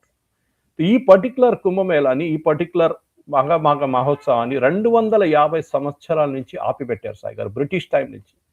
250 సంవత్సరాల నుంచి ఆపిపెట్టినది హిస్టారిక్ ఒక హిందూ పిలిగ్రిమేజ్ని మళ్ళీ తీసుకొచ్చారు. ఆలోచించండి, మనకు స్వాతంత్రం వచ్చి కూడా 80 సంవత్సరాలు అవుతుంది ఇప్పుడు, కానీ first time we're seeing a revival of Hindu culture, అది కూడా కేరళలో, which is a hot bed of Islamic extremism and even Christian denomination. So అట్లాంటి పరిస్థితుల్లో ఇదొక చాలా పెద్దగా, నా దగ్గర చాలా మంది ఇక్కడ ఉన్న కొంతమంది తెలుగు ఛానల్లో ఈ రిలీజియస్ ప్రోగ్రామ్స్ చేసిన వాళ్ళు ఫోన్ చేసి అడిగారు, సురేష్ గారు ఇది ఏంటి అసలు నాకు చెప్తారంటే నేను వాళ్ళకి కొంచెం డీటెయిల్ ఇచ్చాను అనమాట. సో వాళ్ళు కూడా అంటారు తెలుగు రాష్ట్రాల నుంచి చాలామంది భక్తులు అయ్యప్ప మాల వేసుకొని వెళ్తారు చూడండి, వాళ్ళు కూడా అక్కడ వెళ్ళాల్సిందే కదా, ఎందుకంటే వాళ్ళకి కేరళతో చాలా పెద్ద అఫినిటీ ఉంది. వాళ్ళు కూడా ఈ మహామగ మహోత్సవంలో వెళ్ళి అక్కడ భారతపుഴలో ఒకసారి వాళ్ళకు స్నానం చేసి వస్తే బాగుంటుందని మేము కూడా ప్రచారం చేయబోతున్నాం అని చెప్తే నేను డీటెయిల్స్ ఇచ్చాను అనమాట. తిరునావాయికి వెళ్ళండి, ఈ త్రిమూర్తి సంగమంలో మీరు అక్కడ వెళ్ళి మీరు స్నానం చేసుకోండి. ఎందుకంటే ఇప్పుడు 1,00,000 మంది వస్తున్నారు అంటారు. ఆల్రెడీ ఇప్పుడు డైలీ చాలా పెద్ద క్రౌడ్ వస్తుంది. ఐ థింక్ ఫిబ్రవరి 24 దాకా ఉంటుంది ఇది. ఆ టైం నుంచి 16కి మొదలైంది సాయి గారు పూజలతోని. అండ్ డెఫినెట్గా ఇది ఒక చాలా మటుకు ఒక రివైవలిజం అని చెప్పొచ్చు. ఇది మొదలైంది చతుర్దశి తిథిలో మొదలైంది. మా దాంట్లో మలయాళం దాంట్లో మూలం పూరాడం అంటారు, నక్షత్రాల్లో వేదిక శాస్త్ర రిచువల్స్ ప్రకారం మొదలైంది. ఆచార్య చర్ముకు వైకంఠన్ వైభవం అంతరికాడు ఆయన చేసిన ఇదన్నమాట. ఆయన పూజలంతా మొదలు పెట్టారు సాయి గారు. సనాతన ధర్మాన్ని రివైవ్ చేసేది ఒక చాలా మట్టుకు ఒక ప్రొసీజర్ తీసుకొస్తున్నాం దీంట్లో. అది ఎక్కడ దాకా సక్సీడ్ అవుతుంది కేరళలోనే చెప్పలేము, కానీ దీనికి ఇక్కడ సిపిఎం వాళ్ళు అడ్డుకుంటే అటు తమిళనాడులో అక్కడ త్రిమూర్తి హిల్స్ అనే ఒక ఏరియా ఉంది సాయి గారు, అక్కడి నుంచే ఈ భారతపుഴ మొదలవుతుంది. మీ భారతపుഴ మీరు కేరళలో ట్రైన్లో ట్రావెల్ చేస్తే మీకు కనిపిస్తుంది. Right from after leaving Palakkad Ottapalam దగ్గర రాగానే ఒక వైపు మీకు శాండ్ కానీ చిన్న రివర్ లాగా కనిపిస్తుంది. షర్నూర్ దాకా మీకు ఉంటారు, దాని తర్వాత ట్రైన్ టర్న్ అయిపోతుంది త్రిశూర్ వైపు శబరిమలకి వెళ్ళే వాళ్ళు. దాట్ ఈస్ భారతపుഴ అనమాట. చెరుతుర్తి ఉంది అక్కడ, కేరళ చాలా మటుకు ఇన్స్టిట్యూషన్స్ అక్కడ ఉన్నా అనమాట. సో ఈ పర్టికులర్ ఒక ఏం చెప్తారు కేరళ కుంభమేళాకి నా రిక్వెస్ట్ ఇక్కడున్న తెలుగు ప్రేక్షకులకి మీరు కూడా వెళ్ళాల్సింది అక్కడికి. ఇది మీకు నియరెస్ట్ స్టేషన్ అంటే మీకు ఒట్టపాలెం వస్తుంది. ఒట్టపాలెంలో మీరు దిగొచ్చు, ఈవెన్ పాలక్కాడ్లో దిగి అక్కడి నుంచి వెళ్ళచ్చు. Best train to get down Ottapalam. అది కాకుండా Thrissur also is a very good option అన్నమాట. సో తిరునావాయికి వెళ్ళి పూజలు చేసి మీరు అక్కడ ఈ పర్టికులర్ ఏం చెప్తారు కుంభమేళ ఆఫ్ ద సౌత్ మీరు పార్టిసిపేట్ చేయాల్సింది. చాలా బాగా ఒక మంచి అట్మాస్ఫియర్ ఉంటుంది అక్కడ. అండ్ నా రిక్వెస్ట్ ఏంటంటే మన ఛానల్లో కూడా డీటెయిల్స్ కావాలంటే ఇక తర్వాత ఇస్తాం దీని గురించి 1-2 రోజుల్లో. మీకు కావాల్సిన డీటెయిల్స్, మీకు ఎక్కడికి వెళ్ళాలి, ఎక్కడి నుంచి ఎట్లా ట్రావెల్ చేయాలని చెప్పి ఉంటుంది. కానీ అన్నిటికంటే ఇంపార్టెంట్ ఏంటంటే సాయి గారు నేను చెప్పాను చూడు, దీన్ని ఒక ప్రొసెషన్ తీయడం డిసైడ్ చేశారు. ఎందుకంటే త్రిమూర్తి హిల్స్ అంటే ఉడుమలపేట నుంచి ఇది రివర్ ఫ్లో అవుతుంది అన్నమాట ఆ హిల్స్ నుంచి. తమిళనాడు సర్కార్ ఈ ప్రొసెషన్ని ఒక రథయాత్రని నిరాకరించారు. Permission no, you cannot get permission. ఇది Tamil Nadu government standard format Sai గారు. వాళ్ళు హిందువులు ఏం చేస్తే దాన్ని అడ్డుకుంటారు. సో దాన్ని వీళ్ళు ఆపెట్టారన్నమాట. సో దాన్ని కానీ ఓకే పోనీ అని చెప్పి తమిళనాడు వాళ్ళు ఎక్కువ గొడవ లేదు, పాలక్కాడ్ వైపు వచ్చారు. కేరళ వైపు నుంచి అక్కడి నుంచి ప్రొసెషన్ తీసుకొని తిరునావాయికి వస్తున్నారు ఇప్పుడు. సో ఈ పర్టికులర్ రివైవలిజం అనేది కేరళలో ఒక చాలా మటుకు పెద్ద ఎందుకంటే 250 సంవత్సరాల నుంచి ఆపెట్టారని ఎవరు తెలియదు, మర్చిపోయారు. జనరేషన్ మర్చిపోయారు. ఎందుకంటే అట్లీస్ట్ మినిమం ఒక 3 జనరేషన్స్ బ్రిటిష్ వాళ్ళు ఆపెట్టింది ఇప్పుడు మళ్ళీ మొదలు పెట్టారంటే it is the big revival of Sanatan culture. మనం ఎంత కుంభమేళ ప్రయాగరాలు చూసాము ఆ టైంలో ఉన్న అంత పెద్ద క్రౌడ్ రాకపోవచ్చు, కానీ చాలా మటుకు సౌత్ ఇండియాలో specially Tamil Nadu, Andhra, Karnataka and of course Kerala నుంచి ఉన్న చాలా మంది అక్కడ వస్తున్నారు, అక్కడ పూజలు చేస్తున్నారు, అక్కడ స్నానం కూడా చేస్తున్నారు సాయి గారు. ఓకే రైట్ సార్, ఇక నెక్స్ట్ అంశంలోకి వెళ్తాం సార్. సార్ ఇందాక మీరు చెప్పారు సనాతన ధర్మానికి సంబంధించి యాక్చువల్లీ మనము రకరకాల అంశాలు మాట్లాడుతున్నాం. తమిళనాడులో అదే వచ్చింది అండ్ తమిళనాడు కోర్టు ఇచ్చిన తీర్పు, ఇంకోవైపు కేరళలో అట్లాంటి ఒక ఉత్సవం జరుగుతోంది అండ్ ఇంకోవైపు యోగి ఆదిత్యనాథ్ కమెంట్స్ కూడా ఇప్పుడు సీరియస్ గా నడుస్తున్నాయి. కళనీమి అని ఆయన ఒక పదాన్ని ఉపయోగించారు. అంటే ఎవరైతే హిందూ ధర్మంలోనే ఉంటూ హిందూ ధర్మానికి విఘాతం కల్పించే వ్యక్తుల విషయంలో కొంచెం జాగ్రత్తగా ఉండాలని సీఎం యోగి ఆదిత్యనాథ్ ఒక స్టేట్మెంట్ ఇచ్చారు. అది డైరెక్ట్ గా అవిముక్తేశ్వరానంద స్వామి అవిముక్తేశ్వరానందకి దాన్ని లింక్ చేస్తున్నట్టుగా కనబడుతుంది స్పష్టంగా. అండ్ దాని మీద ఆయన కూడా రియాక్ట్ అయ్యారు. వేరే ఒక జాతీయ ఛానల్ కి ఇచ్చిన ఇంటర్వ్యూలో ఎవరైతే మమ్మల్ని కాలనేమి అంటున్నారో వాళ్ళే నిజమైన కాలనేమి అని ఆయన మాట్లాడడం. సో ఈ అంటే సనాతన ధర్మానికి సంబంధించినటువంటి ప్రచారకులుగా చెప్పబడుతున్నటువంటి వ్యక్తుల విషయంలోనే ఎందుకు ఈ విమర్శలు ప్రతి విమర్శలు వస్తున్నాయి? ఈ కాంటెక్స్ట్ ఏంటి అసలు? యోగి ఆదిత్యనాథ్ ఏం చెప్పదలుచుకున్నారు అండ్ అవిముక్తేశ్వరానంద ఎందుకని అంతలా రియాక్ట్ అవుతున్నారు? అవిముక్తేశ్వరానంద ఇంతకు ముందు లీనింగ్స్ కూడా మనం చూసాం. ఆయన భారతీయ జనతా పార్టీ విషయంలో కొంచెం నెగెటివ్ గానే మాట్లాడుతున్నారు. పొలిటికల్లీ ఆయన ఒక స్టాండ్ తీసుకొని మాట్లాడుతున్నట్టుగానే ఈ మధ్య కాలంలో కనబడుతోంది. సో ఒకసారి ఆ డీటెయిల్స్ చెప్తారా సార్? ఇది ఏమైందంటే సాయి గారు, ఈ మేళా జరిగినప్పుడు అక్కడ చాలా మటుకు మనం చూసాం. కుంభమేళా జరిగినప్పుడు కూడా ఈ స్వామి గారు వాళ్ళ శిష్యులతోని ఒక ప్రొసెషన్ తీశారు అక్కడ సంగమానికి. వితౌట్ అక్కడ ఇంతమంది లక్షలు లక్షలు వచ్చారు ఆ టైంలో. ఒక ప్లాన్ ఉండే, ఈ టైంకి వీళ్ళు వస్తారు, ఈ టైంకి వీళ్ళు వస్తారు. కానీ ఈయన సడన్గా వీళ్ళ శిష్యులతో నేను వచ్చేస్తున్నాను చెప్పేసి పల్కీలో తీసుకొచ్చి ఈయన ప్రొసెషన్లో తీసుకొచ్చారనమాట. అదే అప్పుడు ప్రశ్నించారు, మీరు ఎందుకు చేస్తున్నారు ఇట్లాంటిది? ఎందుకంటే మౌని అమావాస్య టైంలో కూడా జరిగింది ఇది. ఎందుకు మీరు చేస్తున్నారు, ఇట్లాంటి ప్రొసెషన్ ఎందుకు తీస్తున్నారు, మీరు పర్మిషన్ తీసుకోవాలి కదా ముందే అని చెప్తే, నేనెవరు మీరెవరు నన్ను అడగడానికి అని చెప్పి అట్లాంటి ఒక మాటలు వచ్చిందనమాట. సో దాని గురించే యోగి ఆదిత్యనాథ్ గారు చెప్పారు, సనాతన ధర్మాన్ని ఇట్లాంటి కన్వైన్ ఎలిమెంట్స్ అంటే కైనేమి ఎలిమెంట్స్ కలిసి వీళ్ళని మనకందరూ తెలిసింది. అఫిలియేషన్ చూడండి, కాంగ్రెస్ అఫిలియేషన్ ఉంది. కొంతమంది శంకరాచార్యులు కాంగ్రెస్ వైపు నుంచి మాట్లాడతారు వాళ్ళు, ఎస్పెషలీ మన పూరి వైపు ఉన్న ఆయన. సో ఇట్లాంటి పరిస్థితుల్లో సాయి గారు చాలా మటుకు మనం చూడాల్సింది ఏంటంటే, ఎక్కడి నుంచి హిందూ ధర్మానికి థ్రెట్ ఉందో అది విత్ ఇన్ ద హిందూ ధర్మానే థ్రెట్ ఉంది. మీరు బయట ముస్లిమ్స్ క్రిస్టియన్స్ అంతా బయట పెట్టండి. మీరు హిందూ ధర్మాల్లో ఉండే హిందూ ధర్మం గురించి చెడ్డమాటలు చెప్పేవాళ్ళకి చాలా మంది ఉన్నారు. స్వామిలాగా కనిపిస్తారు కానీ వాళ్ళు చేసే పని ఇట్లాంటి పని చేస్తారన్నమాట. సో దాన్ని అడ్డుకోవడానికి యోగి ఆదిత్యనాథ్ కంటే, హీఈస్ ఆల్సో నో లెస్ స్వామి కదా, గోరఖ్నాథ్ మఠంచే కదా యోగి ఆదిత్యనాథ్ గారు ఉన్నారు. ఆయన చెప్తున్నారు, ఈ పర్టికులర్ సిచ్యువేషన్లో ఈ పర్టికులర్ జరుగుతున్న ఈ ఇన్సిడెంట్లో చాలా మంది మన వైపు నుంచే ఇట్లాంటి పనులు చేస్తున్నారు. అండ్ యోగి ఆదిత్యనాథ్ గారు స్పెసిఫిక్లీ లవ్ జిహాద్, ల్యాండ్ జిహాద్ గురించి మాట్లాడుతున్నారు. ఎందుకంటే యూపీలో చాలా ఇప్పుడు ఇన్సిడెంట్స్ చూస్తున్నారు. రెగ్యులర్గా సాయి గారు ఇట్లాంటి లవ్ జిహాద్ ఇన్సిడెంట్స్ జరుగుతుంది. దాన్ని ఆర్కట్టడానికి, దానికి ఆపడానికి ఉన్న ప్రయత్నాల్లో ఉన్నప్పుడు ఇట్లాంటి పనులు మిగతా వాళ్ళు వచ్చి చేస్తున్నారని చెప్పి ఆయన చెప్పి చాలా క్లారిటీ ఉంది. దాని డిస్ప్యూట్ ఏం లేదు. ఇన్ఫాక్ట్ యోగి ఆదిత్యనాథ్ గారు చాలా మంది క్లియర్గా చెప్పారు, రిలీజియస్ కన్వర్జన్స్ని మేము కంప్లీట్గా ఆపేస్తాము, ఎవరైనా ఉండియండి అని ఆయన మెన్షన్ కూడా చేశారు. 2009లో కేరళ హైకోర్టు ఈ లవ్ జిహాద్ అని చెప్పి ఫస్ట్ టైం ఈ వర్డ్ని మెన్షన్ చేసింది కేరళ హైకోర్టులో. సో ఈ కాన్స్పిరసీ ఆ టైంలో కేరళని ఒక ఇస్లామిక్ స్టేట్గా మార్చడం, ఇప్పుడు బిషప్స్ కూడా అంటున్నారు.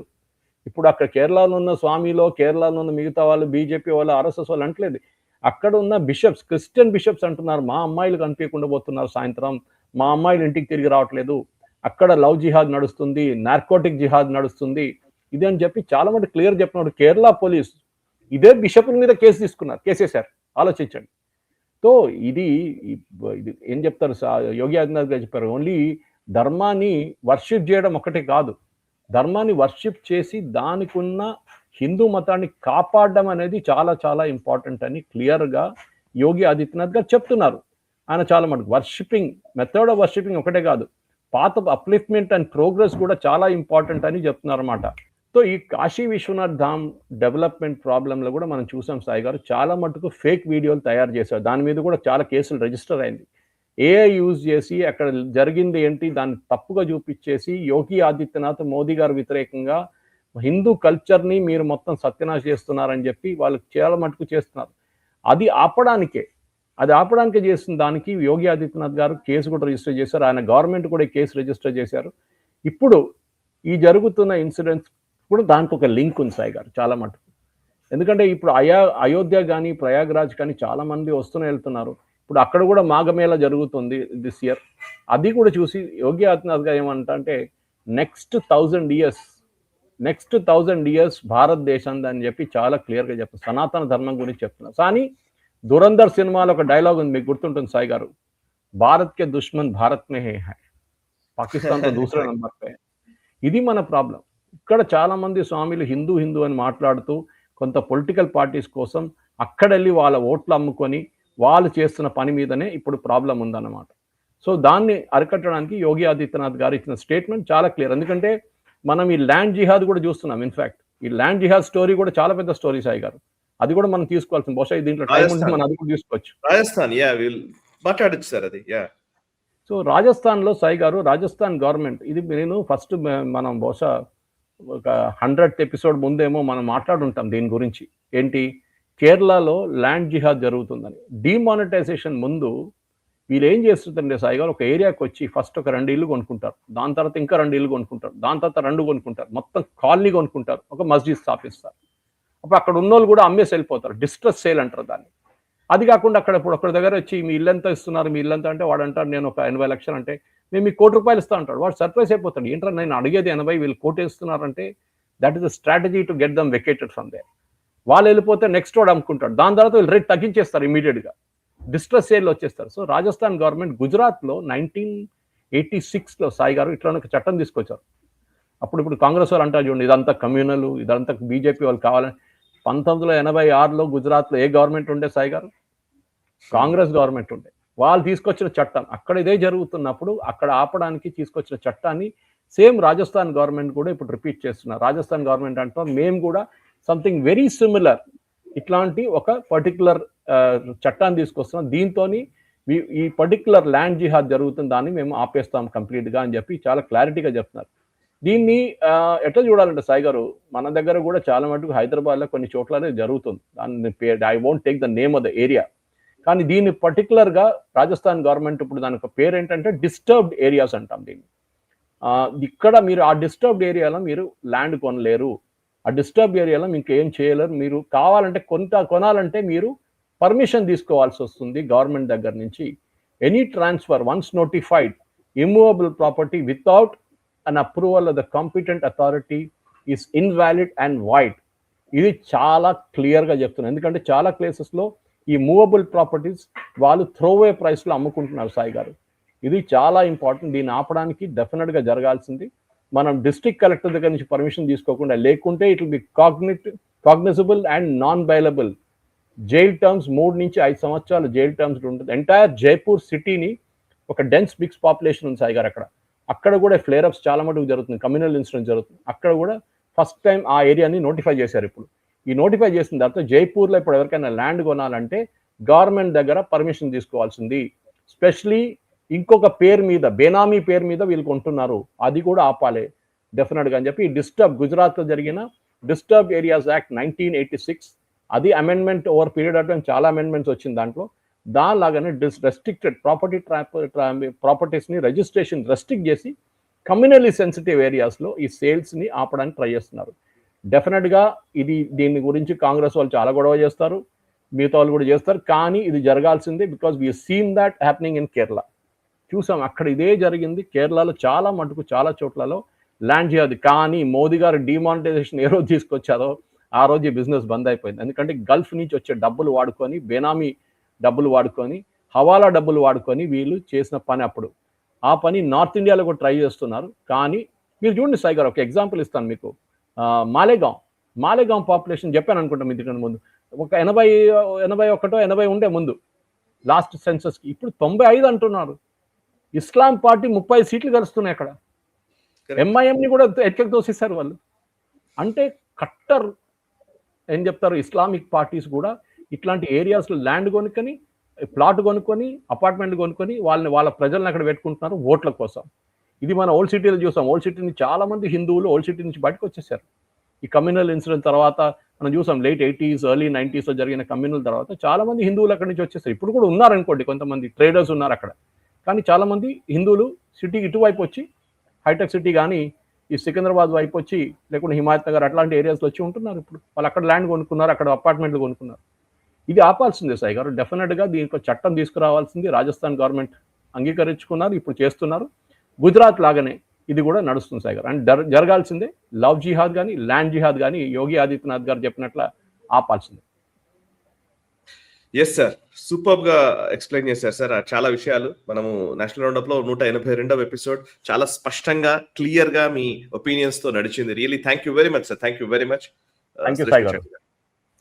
సో చూసారు కదా, ఇది ఈ వారం నేషనల్ రౌండప్. వచ్చే వారం నేషనల్ రౌండప్ లో మళ్ళీ కలుద్దాం.